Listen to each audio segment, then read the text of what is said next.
Bismillahirrahmanirrahim. Alhamdulillah Rabbil Alamin. Wassalatu wassalamu ala asyrafil anbiya'i wal mursalin Sayyidina Muhammadin wa ala alihi wa sahbihi ajma'in. Alhamdulillah, para jemaah dirahmati Allah Subhanahu wa taala. InsyaAllah kita akan meneruskan pengajian dalam kitab Umdatus Salik karangan Al-Imam Ibn Naqib Al-Masri, dan kita masih berada dalam bab salat Jumaat. Pada kali yang lepas kita sedang membicarakan tentang syarat-syarat khutbah dan sunnah-sunnahnya, dan juga sebelum itu kita membicarakan tentang rukun-rukun khutbah yang 5 perkara yang telah kita membicarakan. Dan pada hari ini insya-Allah taala kita akan masuk kepada perkara-perkara yang disunatkan di dalam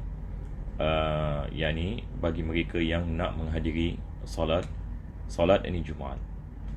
Jadi insya-Allah kita akan kembali kepada kitab. Semalam kita membicarakan tentang syarat tahara, sitara dan wujud salat Jumaat itu dalam waktu zuhur dan sebagainya. Sekarang insya-Allah kita akan lihat apa penulis ini mengatakan di sini. Dia mengatakan wa yundabu limuridiha, yakni disunatkan bagi seseorang yang mahu melakukan solat Jumaat an yartasila inda dhahabi ilaiha, untuk mandi. Maka pada hari Jumaat ini disunatkan, sebelum kita pergi menghadiri solat Jumaat, disunatkan kita mandi. Dan niat mandi, kita mengatakan saja aku mandi bagi menghadiri solat Jumaat kerana Allah Subhanahu Wa Taala. Ini adalah cara kita melakukan, niat. Dan hukum mandi di sini adalah sunnah seperti mana dimaklumi. Walaupun kita ada hadis-hadis Nabi SAW yang memberikan isyarah akan kewajipannya, tapi ulama kita mengatakan ada hadis yang lain yang mengkhususkan hadis ini tersebut, dan Nabi SAW membicarakan tentang kesunahannya. Maka disunatkan kita mandi apabila kita mahu pergi melakukan solat Jumaat. Wa yajuzu minal fajri, dan masa dibolehkan kita mulakan mandi adalah apabila masuknya waktu fajar. Jadi apabila masuknya waktu fajar, sudah disunatkan bagi kita untuk kita mandi untuk menghadiri solat Jumaat nanti pada waktu zuhur. Dan perkara ini memberikan manfaat kepada mereka-mereka yang bekerja pada hari Jumaat, yang mana mereka keluar daripada rumah pada waktu pagi, dan mereka akan menghadiri solat Jumaat daripada tempat kerja mereka, maka tak sempat mereka nak mandi.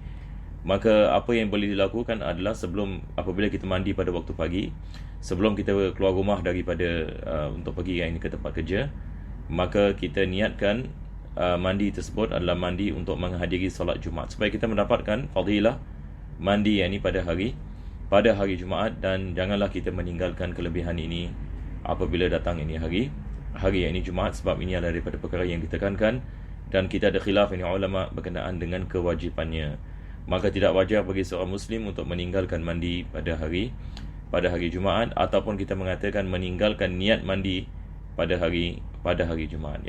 Kita biasanya di Singapura, di mana-mana di bahagian Asia ini, biasanya kita mandi pagi tiap-tiap hari. Cuma yang membezakan mandi sebagai adat dengan ibadah adalah niat. Kalau kita tidak niat, maka kita tidak mendapatkan pahala bagi kelebihan tersebut.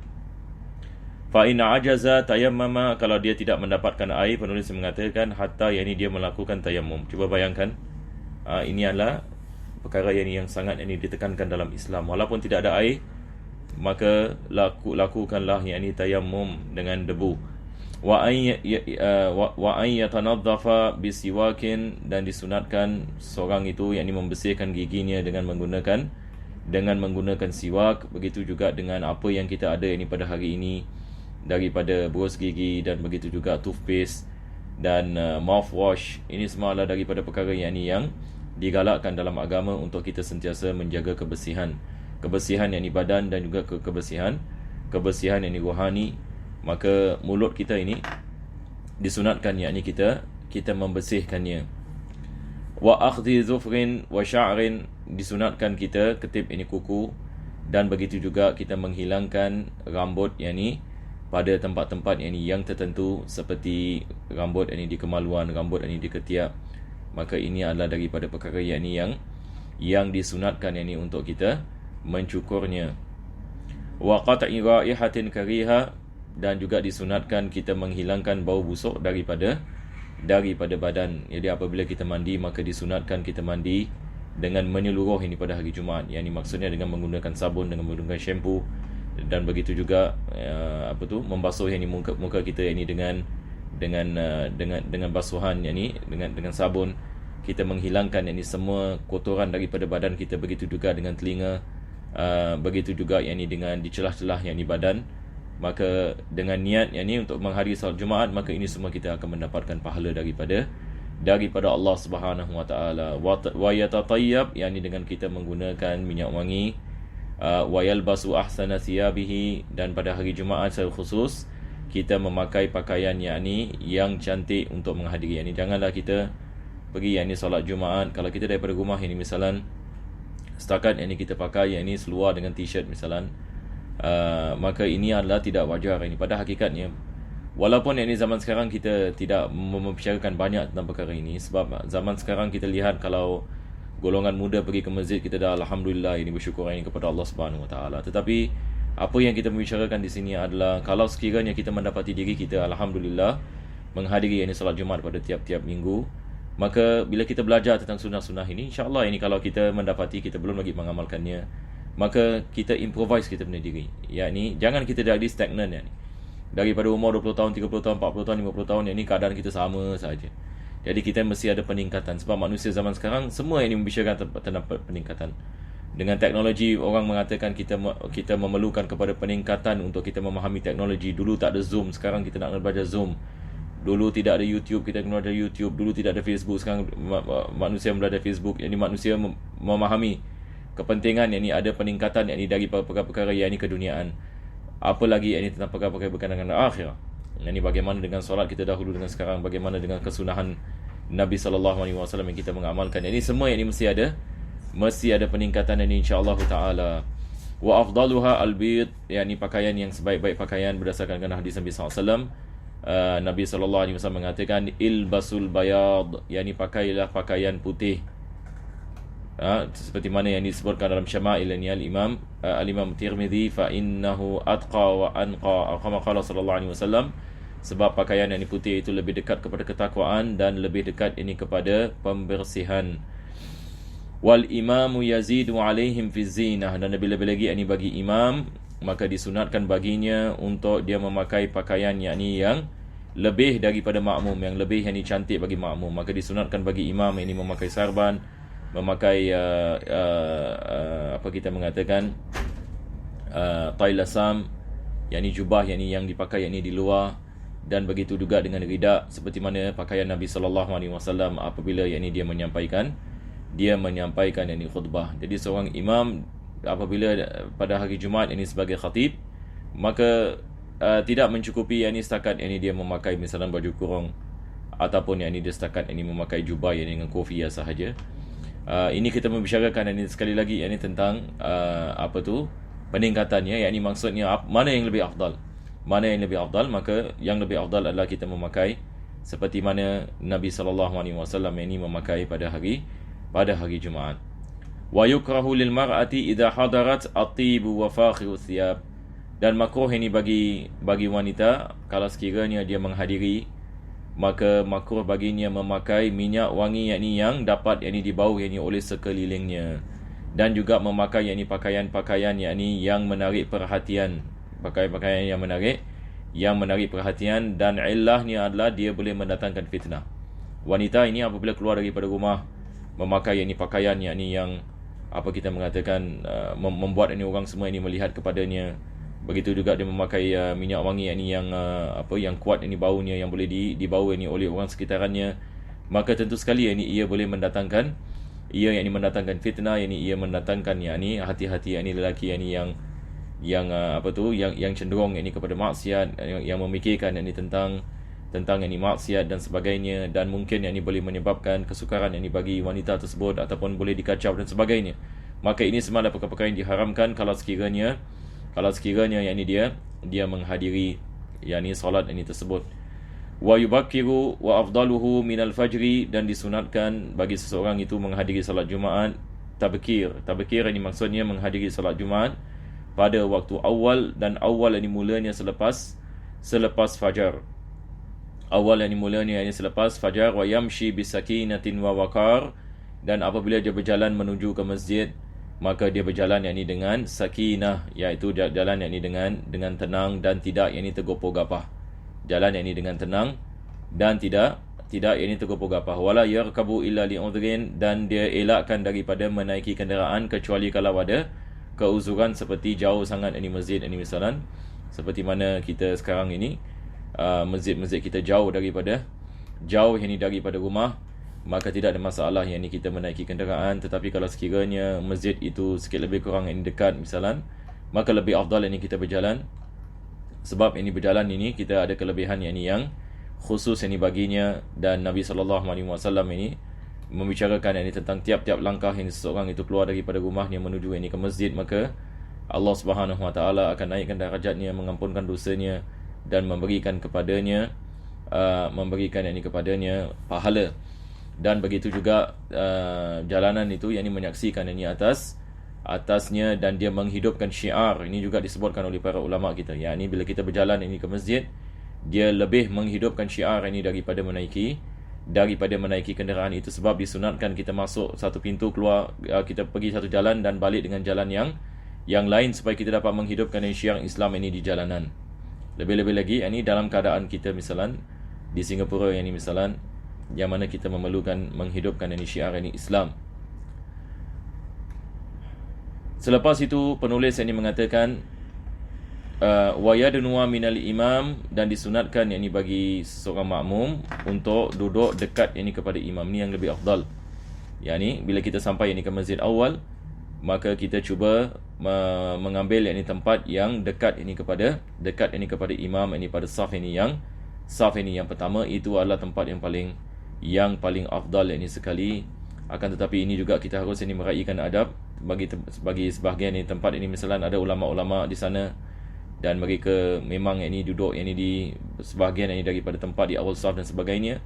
Kalau sekiranya kita orang yang baru dan sebagainya, maka kita harus faham perkara yang bersangkutan dengan perkara ini, supaya kita tidak bercanggah dengan masyarakat. Sebab zaman sekarang apa kita lihat, satu orang misalnya budak mungkin 15-16 tahun, maka dia mengambil tempat sebelah Bilal. Dia mengambil tempat sebelah Bilal. Kalau sekiranya orang ini dia tidak menghafal Al-Quranul Karim, ataupun dia tidak mempelajari ilmu agama dan sebagainya, maka tidak digalakkan baginya untuk dia berdiri belakang imam. Sebab kita ada hadis Nabi SAW yang mana Nabi mengatakan, hendaklah mereka ulin nuha, kedepankan mereka ulin nuha. Nabi SAW mengatakan, iaitu mereka yang memahami tentang hukum salat. Kalau sekiranya imam melakukan kesilapan dan sebagainya, maka makmum di belakang ini dapat menegurnya ataupun dapat menggantikannya. Sebelum ini kita membicarakan tentang masalah istikhlaf, kalau imam batal salat bagaimana dan sebagainya. Jadi ada sebagian masjid misalnya mereka mengkhususkan tempat bagi imam-imam mereka ataupun bagi ulama mereka. Jadi ini semua kita harus mengambil iktibar, dan kita harus menghormati. Jadi maksud saya adalah kalau sekiranya ada tempat-tempat yang lain misalnya di saf yang pertama dan sebagainya, dan kebetulan tak ada orang duduk di sana, maka lebih afdal kita duduk di sana, supaya kita mendapatkan kelebihan bagi saf yang pertama. Selepas itu beliau mengatakan wa yashtarila bi dzikri wa tilawati was salati, maka disunatkan seorang itu menyibukkan dirinya dengan berzikir kepada Allah, membaca Al-Quranul Karim, dan melakukan salat apabila dia sampai awal di masjid. Jadi dia menyibukkan dirinya dengan ibadah bukan duduk saja ataupun berbual di dalam masjid ini, supaya mendapatkan kelebihan pahala yang besar. Wala yatakhatta riqaban nas, dan dielakkan seseorang itu daripada mengangkat kakinya di atas orang-orang yang sedang duduk. Satu orang misalan disebabkan ramai orang sedang duduk, maka dia mengangkat kakinya. Ini adalah sebagai satu tanda kurang adab kepada jamaah. Maka tidak dibolehkan seseorang itu melakukan sedemikian. Fa idza wajada furjatan la yasilu ilaiha illa bi takhati lam yukram, melainkan kalau sekiranya dia lihat ada tempat kosong, tak ada orang yang mengisinya, dan dia tidak boleh sampai kepada tempat tersebut kecuali kadang-kala untuk mengangkat kakinya disebabkan manusia ramai, maka tidak makruh. Tetapi kalau sekiranya tidak ada hajat untuk dia melakukan sedemikian, maka makruh mengangkat kaki. Jadi kalau kita nak berjalan di antara saf, kita memberikan isyarat kepada orang yang di depan itu supaya mereka ke tepi sedikit supaya kita dapat berjalan. Jadi berbeza dengan kita berjalan di antara saf, di antara manusia, dan kita mengangkatkan kaki kita misalnya dua orang sedang duduk, kita mengangkatkan sehingga kan kita punya telapak kaki ini sampai kepada had mereka punya tengkuk, maka ini adalah perbuatan yang kurang adab seperti mana kita mengatakan, dan dia adalah perkara yang makruh. Tetapi kadang-kadang di masjid-masjid kita pula yang peliknya, saf yang pertama tak penuh. Ini mungkin orang kat tengah penuh, kat belakang penuh, tapi saf pertama yang tak penuh. Ini adalah menunjukkan orang tak faham akan kelebihan saf yang awal. Maka kalau sekiranya kita mahu mengisikannya, maka tidak makruh kalau sekiranya kita memerlukan mengangkat kaki kita misalan seperti mana yang disebutkan oleh penulis. Wa yahrumu an yuqima rajulan wa yajlisa makanahu, makruh hukumnya kalau sekiranya kita membangunkan satu orang untuk kita duduk di tempatnya. Kita lihat ada tempat saf pertama misalan semua dah penuh. Jadi kita datang kepada salah seorang daripada orang yang sedang duduk, kita mengatakan, kita menyuruhnya bangun misalan, dan kita nak duduk, maka di sini makruh hukumnya. Makruh hukum kita melakukan sedemikian. Jadi kalau kita nak mendapatkan saf yang pertama, kita datang awal. Tapi kalau kita datang lambat, maka makruh hukumnya kita memerintahkan orang untuk memberikan kepada kita tempat. Sebab masjid ini tidak dimiliki oleh sesiapa, maka kelebihan-kelebihan ini didapati oleh mereka siapa saja yang boleh mendapat kelebihan tersebut, tidak dikhususkan. Fa in qama bi ikhtiyarihi jaza, melainkan kalau orang tersebut dia bangun dengan rela hati misalan, maka tidak ada masalah, kita boleh duduk pada tempatnya. Kadang-kadang kita datang masjid, ada orang hormat kita misalan, dia nak berikan kepada kita tempat. Lebih baik kita elakkan daripada kita mengambil tempat tersebut. Sebab kadang-kadang kita takut nak menyusahkan orang pula. Tapi ada orang mati-mati dia nak kita duduk sebagai misal, maka tidak ada masalah kalau kita duduk. Dan selepas itu penulis mengatakan wa yukrahu ay yu'athira ghayrahu bis-safil awwal, makruh hukumnya kita memberikan kedepanan kepada orang lain pada saf awal sebab kelebihannya besar. Maka lebih afdal bagi kita untuk kita mengambil kelebihan tersebut daripada kita kedepankan kepada orang lain, sebab ini berkenaan dengan pahala, berkenaan dengan mendekatkan kepada Allah Subhanahu Wa Taala. Maka perlu kita berlomba antara satu dengan yang lain, bukan kita memberikan kedepanan bagi yang lain. Berbeza dengan perkara-perkara yang bersangkut dengan keduniaan, maka disunatkan kita memberikan kedepanan, sifat ithar kepada orang lain. Tetapi dalam mendekatkan diri kepada Allah, falyatanafasil mutanafisun, Allah mengatakan hendaklah mereka berlumba antara satu dengan yang lain. Au bil qurbi minal imam. Ini semua penulis mendapatkan daripada hadis-hadis Nabi SAW. Kita ada hadis Ibn Abbas misalan, dia duduk sebelah Nabi SAW, sebelah dia ada Abu Bakar. Maka Nabi SAW menanyakan kepadanya untuk memberikan air tersebut kepada Abu Bakar dahulu. Maka dia minta izin kepada Ibn Abbas. Ibn Abbas tidak mengizinkan. Sebab dia mahu mendapatkan daripada sisa Nabi SAW, dan sedangkan dia berhak untuk mendapatkan sedemikian sebab dia di sebelah Nabi SAW. Maka ini semua adalah berlumba-lumba antara satu dengan yang lain untuk mendapatkan anugerah daripada Allah Subhanahu Wa Taala. Sama juga dengan dekat kepada imam. Satu orang dia solat dekat kepada imam, maka makruh hukumnya dia memberikan tempat tersebut kepada orang lain, yang lebih afdal bagi untuk mengambilnya. Begitu juga dengan semua jenis qurbah, semua jenis ibadah kepada Allah Subhanahu Wa Taala dan mendekatkan diri kepada Allah. Wa yajuzu an yab'atha man ya'khudhu lahu mawdi'an yabsutu shay'an fihi, dibolehkan kita memerintahkan orang lain untuk meletakkan sejadah pada tempat yang kita mahu duduk di atasnya. Ada orang misalnya dia nak mendapatkan saf yang pertama, dia hantar anak dia misalnya pada awal, dan selepas itu dia meletakkan sejadah, dan anaknya yang duduk di situ. Selepas itu bila dia datang, maka dia duduk di tempat tersebut. Lakin li ghayrihi izalatuhu wal julusu makanahu, akan tetapi bagi selainnya dibolehkan untuk duduk di tempat di tempat yang ini tersebut. Yang ini kalau sekiranya seseorang itu dia setakat yang ini meletakkan sejadah, selepas itu dia keluar masjid ini misalnya, maka ini tidak ada masalah, orang lain boleh duduk di tempat ni. Melainkan kalau dia meletakkan sejadah dan ada orang yang ini yang berada di tempat tersebut. Sebab apa yang boleh berlaku adalah ada orang misalnya dia letak sejadah, lepas itu dia tak kembali, maka ini boleh menyebabkan masalah bagi jemaah yang lain. Maka dalam keadaan seperti ini dibolehkan seseorang yang ini duduk yang ini di tempatnya. Wa yukrahul kalamu was salat wa halal khutbah wa la yahruman. Dalam mazhab Imam Syafi'i makruh ini berbual-bual dalam khutbah, dan makruh melakukan salat apabila khatib sedang menyampaikan khutbah. Yang ini berkenaan dengan berbual dalam salat, kita ada hadis Bukhari yang biasa yang ini dibaca oleh Bilal berkenaan dengan apa tu, fala yaqul ahaduhuma afwan fala yaqul ahaduhuma ansit. Yani janganlah seorang daripada kamu ini mengatakan diam ini sekalipun. Barang siapa yang mengatakan sedemikian faqad lara wa man lara fala jum'atalah. Dalam mazhab Imam Syafi'i ini makruh. Makruh yang ini hukumnya yakni melakukan sedemikian. Berbeza dengan mazhab-mazhab yang lain, mereka mengatakan diharamkan. Maka lebih afdal kita mengelakkan daripada berbual dan melakukan salat. Yakni melakukan salat apabila khatib ini sedang menyampaikan khutbah.